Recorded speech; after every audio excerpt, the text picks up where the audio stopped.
Massive, everywhere we go. Everywhere we go. 1, 2, 3, 4. West Ham are massive, everywhere we go. West Ham are massive, everywhere we go. Everywhere we go. West Ham are massive, everywhere we go. West Ham are massive, everywhere we go.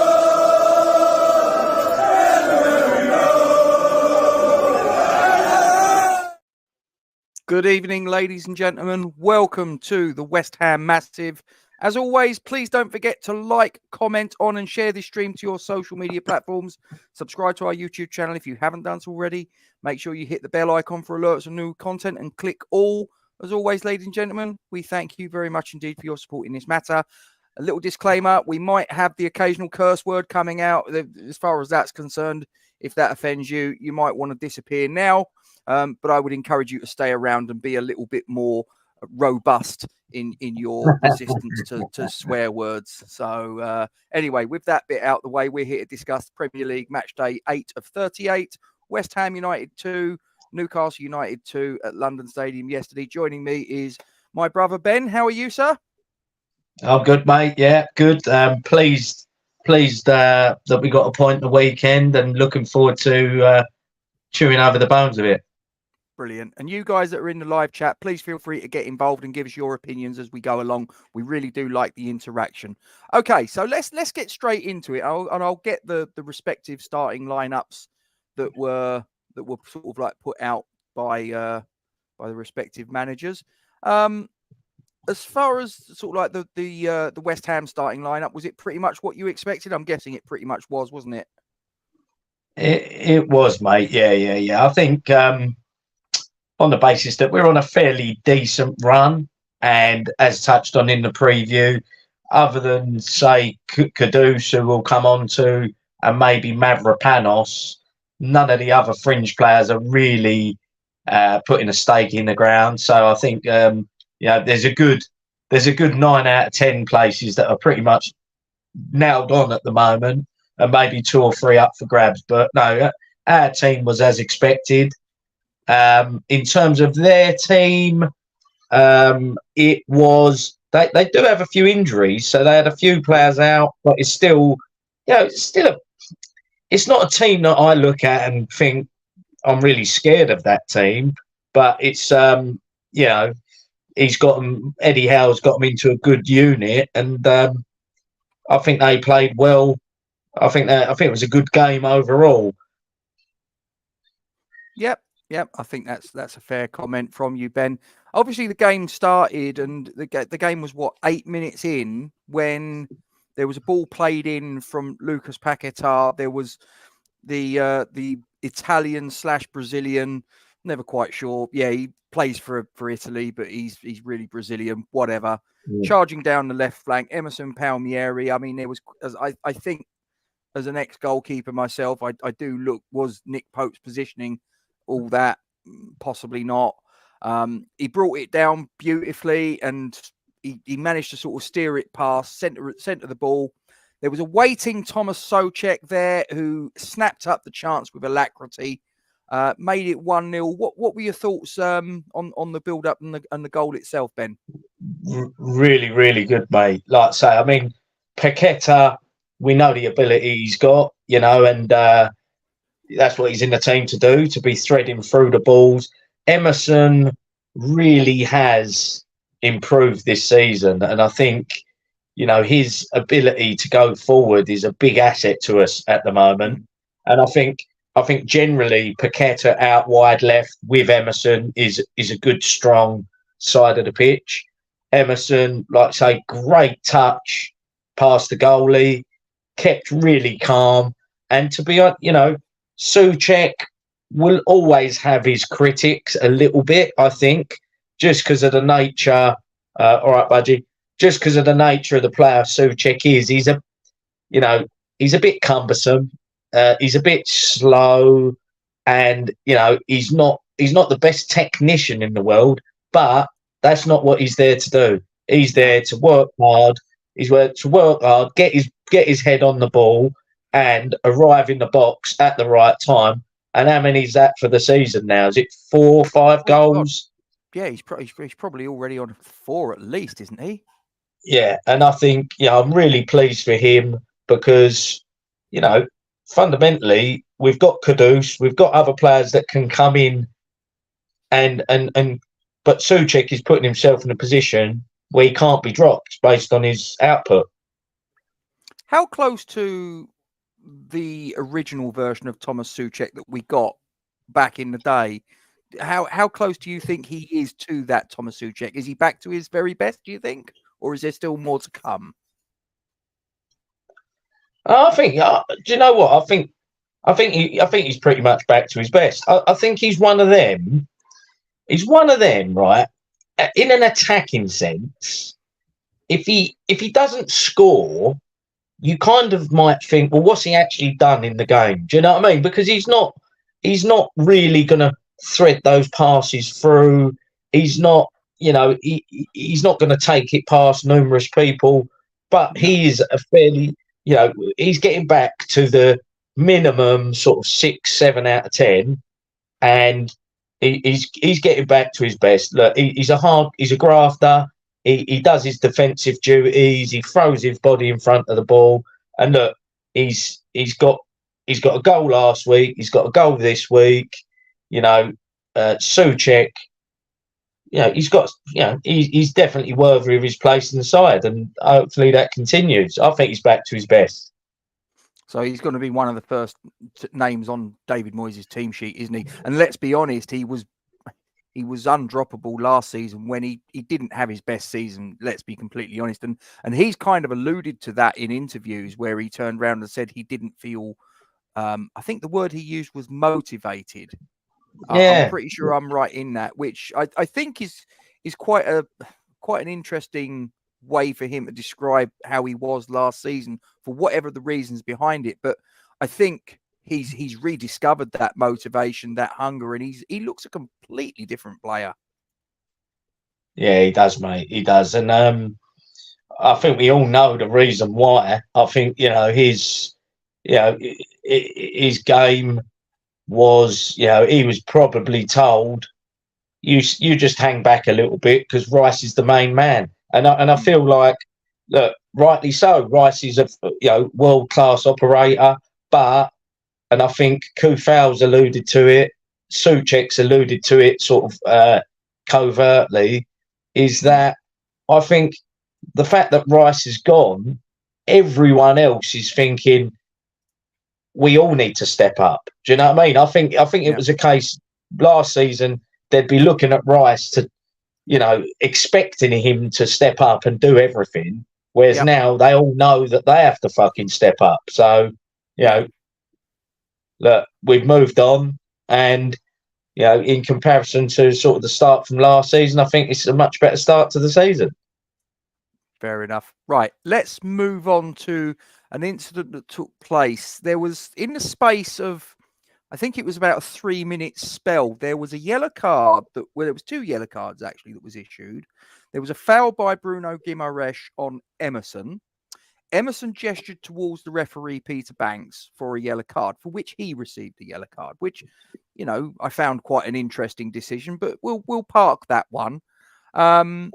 He actually did it again later in the match to, I think it was Paquetá. He also sort of said that there was a foul on Antonio, and Peter Banks booked him as well. But that's not so much under the microscope as this one. So he gives Guimaraes a yellow card on about minute 16. 3 minutes later, Guimaraes makes another foul, this time on James Ward-Prowse. 19 minutes in, he's on a yellow.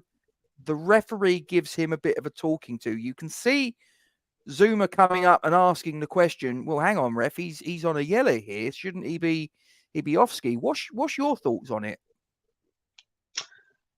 I'm probably going to go against the grain here as a West Ham fan. I think it was the right decision. Look, they were 2 nothing fouls. Do you know what I mean? They were, they weren't dirty fouls. They weren't studs up trying to fucking hurt someone. You're playing in the centre of midfield. Not every foul is a yellow card. Yeah, I get he was probably lucky. I do think he was lucky, but I do think it comes into the consideration. Yeah, in my mind, it was 19 minutes into the game. It's going to ruin the game, sending off someone just for two silly little fouls. Yeah, maybe that shouldn't come into it, but it does. If he'd have committed that same foul in the 75th minute, he gets a booking. He gets a second booking and he's off. But the fact that he done them so close together, rightly or wrongly, he didn't get booked. And I actually think if it was a West Ham player being sent off before even the 20-minute mark for those two fouls, I'd say the game's gone mad. He's a central midfielder. Of course, he's going to be going into tackles. So I think no. So I actually thought, and here's what I thought on it. I think that I think the question should have been asked. Zuma asked it, and Peter Banks didn't see it the way that possibly a lot of West Ham fans see it. And to be honest with you, in a way, I mean, we and this is just a general football point. This isn't specific to this incident. It isn't specific to West Ham fans or anything like that. Just a wider general footballing point that we often complain about referees who don't let the game flow, and you've got referees that are intervening every single challenge, blowing up, whistle, foul, blowing up, yellow card, sending players off left, right, and centre, spoiling the flow of the game. So, if we've got a referee who's letting a little bit more go than otherwise, do you know what I mean? It's like it's one of those. Can we really complain? Because that isn't that what we want to see, or have I got it wrong? No, like I said, I've made my point, Rob. I actually think I don't think the ref had a particularly good game. That wasn't the worst decision. I think there's two wrong decisions in the lead up to their first goal. I don't know if you want to touch on that now or we'll do that later. I don't know. Well, I'll tell you what we'll do. We'll just sort of like scroll forwards to just your overall thoughts. So we get to the halfway point. We're 1-0 up at that point. Obviously, Newcastle have had the lion's share of possession, but we've been resolute. We've held firm at this point. Got the clean sheet. Got an advantage on the scoreboard. What were you thinking ahead of the second half? I've got to be honest, mate. I was thinking we've gone in against Man City 1-0 up.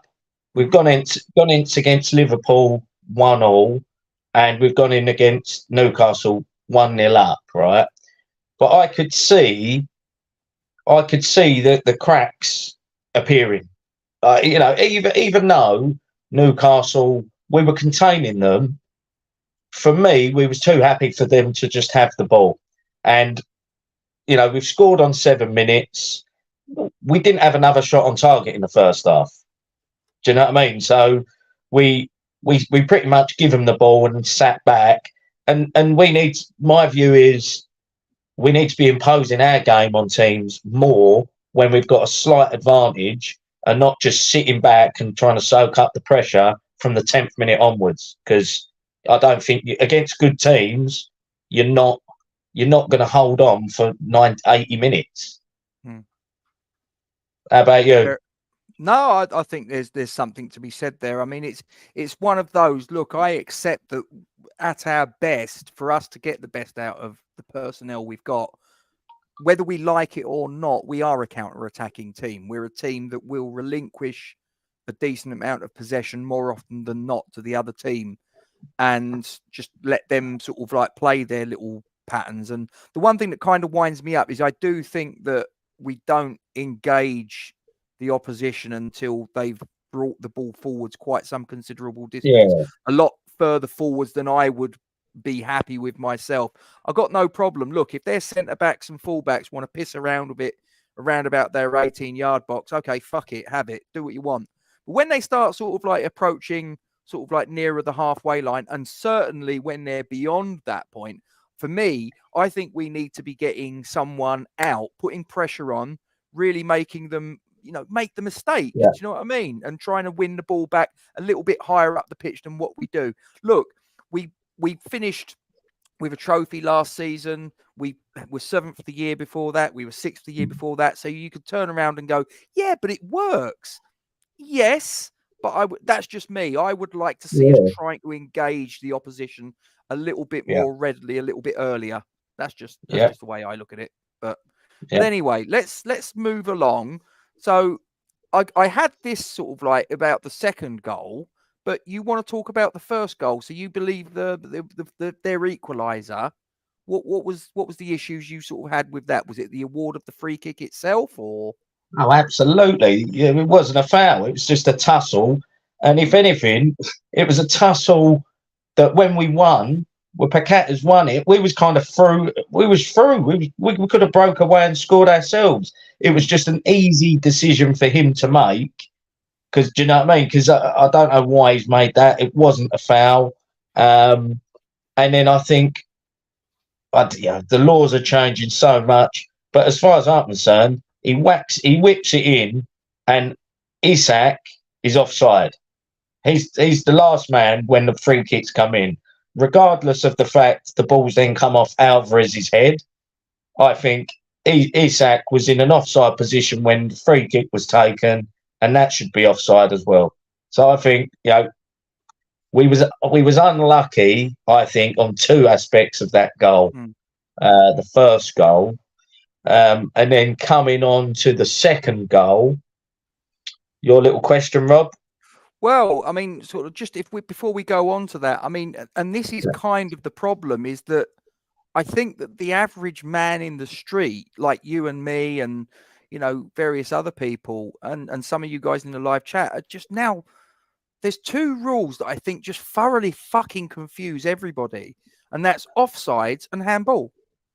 No one seems to know what's fucking offside anymore. You see some that you just go, oh, that's like the Isak goal, and they're turning around and saying, oh yeah, but it was because it was played off of Alvarez. But like you say, look at when the free kick was actually taken. Isak is beyond our last outfield defender. I'm like, well, hang on, surely that's offside, isn't it? But apparently not. Yes, okay, it come off of Alvarez. I'm aware of that, but I'm probably the same as you. I look at it and go, okay, so that's not offside anymore. Then is that right? I mean, what we fucking dealing with here? Yeah. No I think it's to know. No one knows. No one knows. But I don't really want to talk about refs' performances all the time. It gets boring. Do you know what I mean? So let's, I think we were on the end of a couple of dodgy decisions, which on another day wouldn't have happened. But, if I sort of fast forward, I actually think a draw was a fair result. So, I don't think we can grumble too much. Getting a point against the team who are on fantastic form, who have just beaten PSG, City, drew with AC Milan in the San Siro, and actually a point at home against them is not to be sniffed at. But let's talk about their second goal, Ben. I mean, for me, I think for all of the questionability about their equaliser, okay, was it offside? Is it, whatever. I mean, like I say, offside, I'm just thoroughly fucking confused by. One thing I'm not confused by, though, Ben, is when a player puts two hands on the back of a defender and there's a very clear pushing motion, which affected again. Now, you could possibly say, was he weak? Was he maybe, as a centre back, do you expect him to be a little bit stronger? But then again, if he's getting two hands in his back, how can he possibly counter that? Do you know what I mean? So should that second goal have stood? I think it should. I think that's a perfectly good goal. I think it's just strong. Maybe I need to watch it again. I didn't see two hands in his back. I thought it was just one. Not that, potentially it doesn't, whether it's one or two, I don't know if that really makes a difference. I think Agurd is weak as piss. Quite frankly, I think he's fucking daydreaming when the ball's whipped in. Fundamentally he's got his hands up in the air for offside. He's daydreaming He's not focusing on who's behind him. And if he was in the right position and didn't have his hand in the air, he would have been able to just be in the right position and kick the ball away and clear the ball. You know, he's got his hand up. He's had a little nudge in the back, but I don't think he was getting there anyway, because it was poor positioning. And it seems to me pretty much every game, you know, there's a question mark whether the goal is Aguerd's fault. Do you get what I'm saying? Yeah. There's not. When you There's say not, he's as there's weak not, as piss. Sorry, Ben. I'm just saying, like, if you look at in comparison to Zuma this season, there's not one goal that I can think of that you could say Zuma could have done better there. It all seems to be it's the man nearest Aguerd that's getting the ball, and I think Aguerd, you know, he's not concentrating for the full 90 minutes, and it's costing us nearly every week. So when you say he's as weak as piss, which I don't necessarily disagree with, you're not necessarily just talking about in that one incident. You're talking about more widely. He's not sort of like as physically imposing as a centre back really ought to be, and he can be bullied. Well, yeah. I think, and look, I think when you actually look at him, he's tall, but he's not really built. You know what I mean? He's not a unit. And I can go back to last season, seasons before. You know, I seem to recall that there was a goal against Villa at home where the ball's whipped in and Ollie Watkins has just shrugged him out the way. I don't think he's that strong. It might come. I mean, he's still early days in his Premier League career.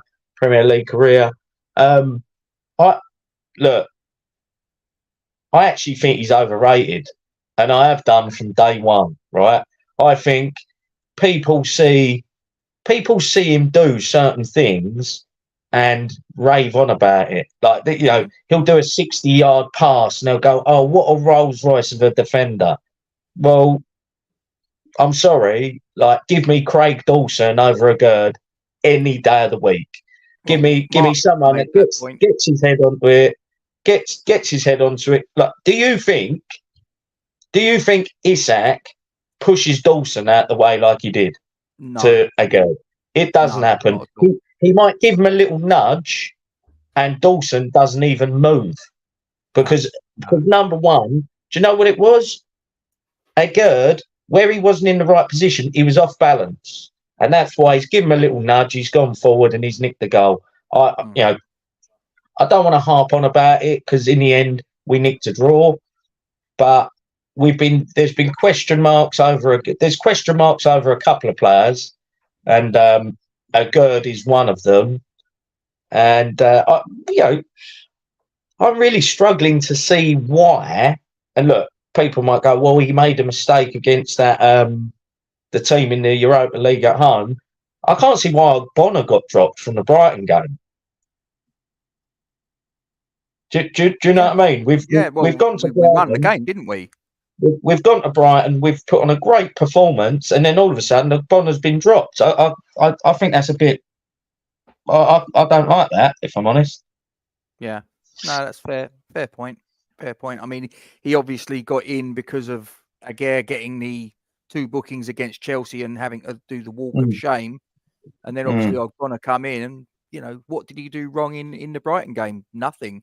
So I think you're right. I think that Ogbonna probably shouldn't have been pulled out of the team to accommodate Aguerd, but obviously we're not David Moyes. It's one of those. But I mean, Rani makes the point about we're sort of like we're having a go at Aguerd, and I believe rightly so. But he makes the point. No one seems to have really sort of like singled out the fact that Kieran Trippier was in acres of space when that ball was played in. Should there not have been, you know, that's Emerson's man, isn't it? Where was he? Yeah, but you know, look, I think you can go back as far as you want, and yeah, as a collective, I'm sure there could have been better defensive play, but fundamentally, it's again it's a Gerd's man that he's marking has scored. Do you know what I mean? So it's like, come on, mate, you've got to take responsibility. If the ball comes across the face of goal and you're caught napping because you had your hand up for offside and the man's ghosted in behind you and give you a nudge, you know, he needs to take responsibility. Yeah, fair. We then obviously fashioned an equaliser. David Moyes makes his usually standard around about the 70th minute substitution. And I don't know about you, it just winds me the fuck up that you've got players that have stood there for what seems like an eternity, 10 minutes, I think it was, that you had players warming up, they're getting instructions, this, that, and the other. I remember an interview, and I can't remember who the players was, but they turned around, and this was a former pro. This is a former Premier League player, and I can't remember. It might have been Danny Murphy. And he turned around and said, there are only 3 pieces of information that an incoming substitute needs to know. 1, where do you want me when we have possession? 2, where do you want me when we're out of possession? And 3, who am I picking up at set pieces? That's it. Now, how long does it take to make a fucking substitution if they're the only things that really fundamentally a sub needs to know? All this bullshit, you've got fucking flip charts and do this and do that and blah, blah. It's fucking bollocks. It's like football is a simple game and it is overcomplicated by wankers. You know, why does it take that long to bring a fucking sub on? And I maintain, this is just me, I maintain that was the difference between us only getting a point, and I say only slightly tongue-in-cheek, but I actually think if Kudus got introduced that little bit earlier, that could have been the difference between us maybe turning a point into all 3. Yeah, I think someone mentioned that I think they had a corner and then we had 2 corners or something similar. So it was probably a case of, whilst there were some corners going on, he wanted Souček still on the pitch. But yeah, we'll never know, will we? But yeah, fast forward to, you know, I must admit the second half performance up until the subs was very poor in my opinion. Yeah. We sat back, we let them have the ball, we soaked it up, and like I say, I think we need to change that part of our game, because we can't just keep letting these other teams have the ball, because we will build that, the pressure will build, and which it did, and they scored 2 goals, and it only changed when the subs come on. Well, it's happened a couple of times, hasn't it, where we've had the advantage in the first half, and then we start the second half poorly, concede a goal, maybe concede 2, maybe concede 3. And you know, when you come across the sort of like the better teams in the Premier League, you know, a slow start, you're punished. It's really that simple. And we just think it'd be really, after the break, I don't know what it is. I don't know if it's a self-fulfilling prophecy or what the fuck's going on. But just every time, to me, it seems we're playing a half-decent team. We come out at the second half and we just seem to let them really impose and try and dictate the pattern and passage of play. And that's not good. But Kudus, he obviously, ball was played in for the equaliser from Vladimir Kufel, who was getting forward. He takes 1 touch. It sits just right for him off of that. He lets go. I believe it was a left foot drive from memory. Oh, yeah, it was left foot. Yeah, flies past Nick Pope. There's nothing he could do. He flies off. He's scored his opening Premier League goal. And yeah, what did you make of the goal, Ben? Oh, brilliant, mate! It was brilliant. You know, it was brilliant. You know, fair play to Kufal again. Another assist for Kufal. He's got down the right wing. He didn't just lump it in the box. He's had a look, seen Kudus in a bit of space, and it was interesting because the touch, he's taken a touch, it's kind of bounced into the ground and then bounced up, and I think it was real great technique and, you know, awareness for him to think, I need to hit this into the ground, and then he's half volleyed it into the ground. It skipped off the surface, bounced again into the net, like it's really quick. And it was just a beautiful goal, you know what I mean? It was outside the box, bang. And I think that's a sign of things to come from Kudus. I think that's what he's got. I think he likes a shot. He's got a good left peg, and yeah, that was a perfect. There's only one thing you can get better than a 90th minute equaliser. It's a 90th minute winner. Well, which we almost got that, didn't we? Jared yeah, Bowen. yeah, and I think look, I said it in the preview. I said, look, Antonio's got to have a big game because I don't think he's really performed lately. And again, I think he stunk the place out. I think he didn't really do fuck all in the whole game. He weren't holding it up. He weren't, he was just giving the ball away, falling over. It was actually embarrassing. And I think, like I say, Bowen's done really well, cut inside, had the shot. Is a good save. Ben Rama nearly got the rebound. But I think we looked so much more of an attacking threat when Antonio come off. And it actually seemed to me it was Paqueta that looked like he was the furthest forward. It looked like it was Paqueta furthest forward, Bowen out right, Ben Rama on the left, and Kudus just floating around. Looked really good. So, personally, I think there's some real food for thought for the next game because, in my view, Kudus has come on and scored, so he starts the next game. Yeah, I think that there's two players I think that are going to be looking over their shoulder and wondering the next game week whether they're going to be on the starting team sheet as they were yesterday.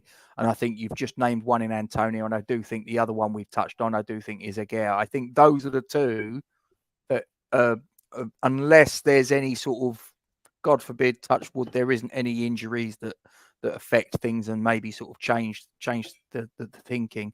But I just think, well, they're really the two that I think the time has come for both of them, I think, to be pulled out of the firing line in the case of Aguirre. And in the other, it's a case of, look, we've got a younger, hungrier, fitter, quicker version of you sitting on the bench that we've paid the best part of 40 million quid for. We can't really, I don't think we're the sort of club that can pay that sort of money to then leave them on the bench week on week. It's just, you just can't do it, for me. So I think that he's got to start the next game. Yeah. And look, at the end of the day, this is how football works. If Antonio was performing, then he stays in the team. But the fact is, as an attacking force, Bowen's contributing, Paqueta's contributing, Suchek's contributing, and Kudus has just come on and contributed. So, that leaves one man falling out, and that's Antonio, and he will get another opportunity. But when he does, he's got to take it. And, a lot of the time, he's just not, even his body language is looking lazy. So he needs to liven himself up. Yeah. Well, we've probably already sort of like, in a roundabout way, one of the questions I had was your thoughts on our second half performance. You've probably already alluded to your thoughts, but is there anything else you want to say on that particular topic? No, not really, mate. The first half of the second half I thought was poor. Second half, I think we was the better team and had a good threat and deserved the equaliser in the end and could have won it.